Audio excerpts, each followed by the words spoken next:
Мэдлэг 7 сарын 2 хизээ би уулын агууд амарлингуй сэтгэлээр самаадын бяцлаглалын төлөвт орж чулуу мэд хөдөлгөөнгүй болох вэ?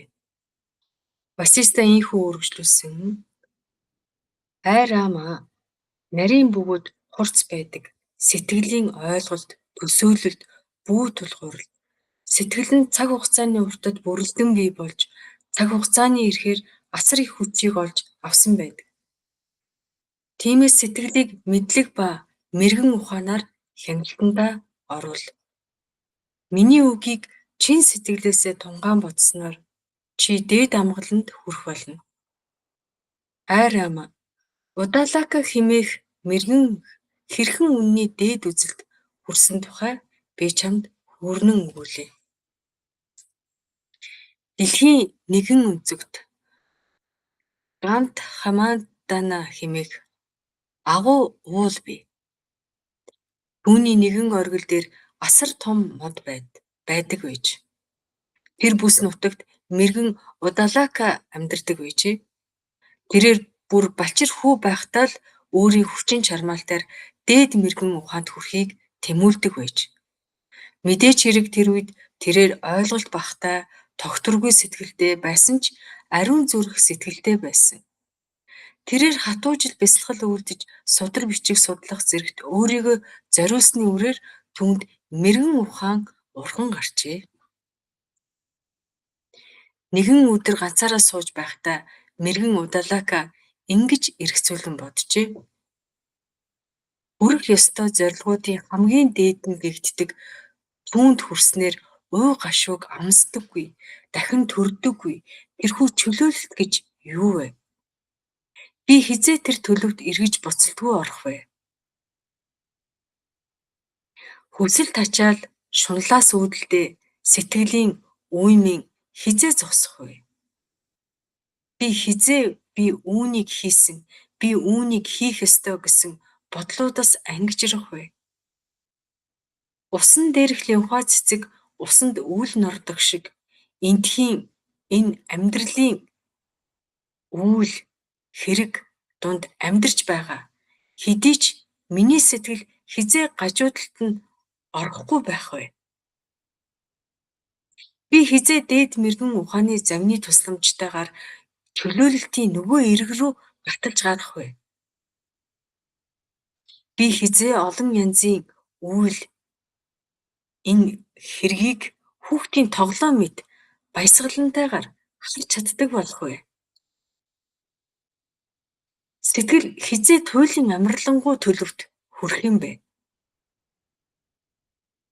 Хязгааргүй ухамсарыг мэдэрснээр субъектив болон объектив туршлагуудын хоорондох хуурмаг хуваагдал хизээ эцэс төгсгөл болох вэ?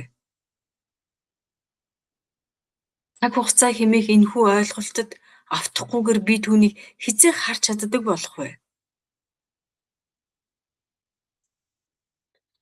Би хизээ агууд амьдарч туйлын амгалан амарлингуй сэтгэлээр ямар ч бодлын хөдөлгөөнгүй төлөвт чулуун мэт үлдэх вэ? Ийхүү эргцүүлэн бодоод Удалака бяцлаглалын дадалгаа үргэлжлүүлсэн. Гэвч түүний сэтгэл өөмөрсөн хэвээр байж. Гэхдээ зарим өдрүүд түүний сэтгэл гадаад объектуудыг орхиод тэрээр цэвэр ариун тунгалах төлөвд оршиж байлаа. Харин бусад үед маш их хямардаг байсан. Ийм хувирамтгай сэтгэлийн байдлаас болж ихэд зовж шаналсан тэрээр ойгоор хэсүүчилжээ. Нэгэн өдөр тэрээр хинч очиж байгаагүй ойн зэлүүд газарт хурж гин. Энд тэрээр туйлын амгалан тайван байдлын төлөвт хүрэхэд хамгийн таатай мэт санагдах нэгэн агууг харжээ. Тэр агуу эргэн тойрондоо үнэхээр үзэгсэлэнтэй, мөн орон говьс, цэцэгстэй, уур амьсгал нь тааламжтай, маргад эрднэр сийсэн мэт гялалдсан бүх талаараа бахтун сайхан байлаа. Мэдлэг 7 сарын 3 үргэлжлээд буга Зүгий, эрвээхээ, заан, загас зэрэг нь тус бүр ганцхан мэдрэхүүн хүсэлд автаж суурьдаг. Тэгвэл энэ бүх гай гамшигт нэгэн зэрэг автсан мунхаг хүмүүнд аз жаргал хаанаас байх вүлээ? Вачиса ийхүү үргэлжлүүлв. Удадака тэрхүү бахтан агуйд орж бяцлаглалын байрлалаар суув. Өчүүхэн ч бодлын хөдөлгөөнгүй сэтгэлийн төлөвт хүрэхийг зорж тэрээр сэтгэл дэх далд хандлагуудаа анхаарлаа төвлөрүүлж. Удалака дотроо ингэж эргцүүлв. Ай сэтгэл минь, энэ ертөнцийн үзэгдэл чамд ямар хамаатай юм бэ? Мэргэн хүмүүс хожим нь өвдөлт, шанал болон хувирдаг тэрхүү цэнгэл таашаалт гэгчтэй холбогддоггүй.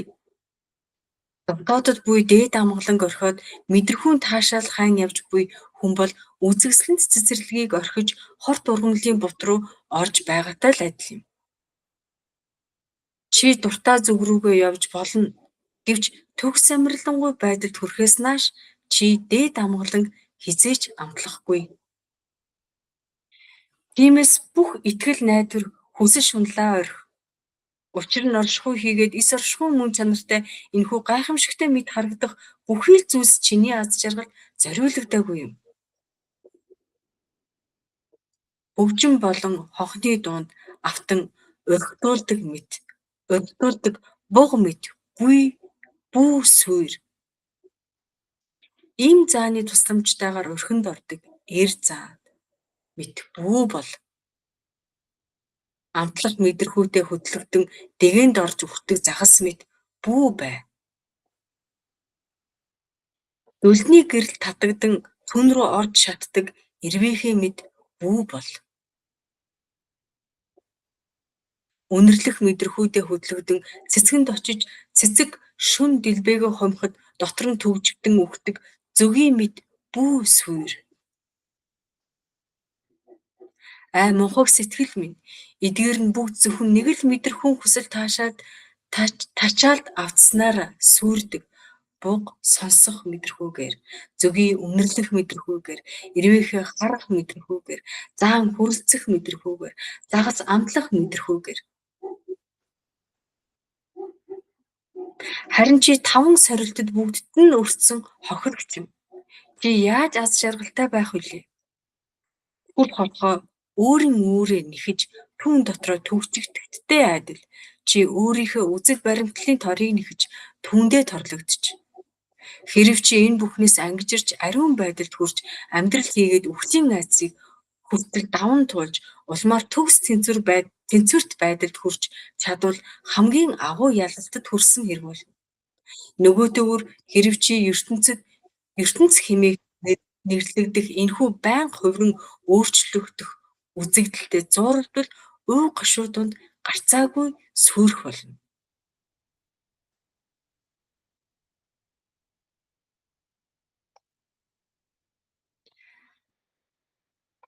Ай сэтгэл минь, би яагаад чамд ингэж зааварлана вэ?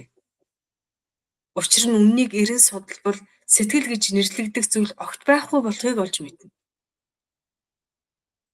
Сэтгэл бол ердөө л мунхаглалын бүтээгдэхүүн. Бөгөөд мунхаглал арилах үед сэтгэлч мөн адил үгүй болно. Тиймээс чи мөхөж үгүй болох явцтай бай. Задарч үгүй болж буй зүйлд зааварлах нь ухаалаг бус бөгөөд мунхаг хэрэг юм. Өдрөөс өдөрт чи сулдиж дорооцоор байгаа тул би чамаас татгалзаж байна.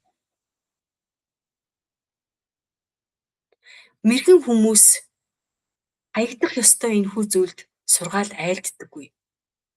Гэдэг нь сэтгэлтэйгээ бүү тэмц. Бяцлаглалын дээд шатанд хүрсэн ёогчин хүн сэтгэлийг хянах, засах, эсвэл түүнд сургаал айлдах шаардлагагүй гэдгийг л ухаардаг. Учир нь тэрхүү сэтгэл аль хэдийнэ хүчээ алдаж сарнин алга болж байгаа. Угтаа огт байхгүй хий хоосон сүүдэртээ тулалдаж түүнийг хүмүүжүүлэх гэж оролдох нь илүүдл ажил бөгөөд жинхэнэ мэргэн хүн Түүнийг зүгээр л анхаарахгүйгээр орхидог. Сэтгэл минь би бол эгогүй, хязгааргүй хийгээд нэгэн төрлийн ухамсар юм а. Эго буюу биеийн шалтгаан болсон чамтай надад хийгээд байх ямар ч зүйл байхгүй.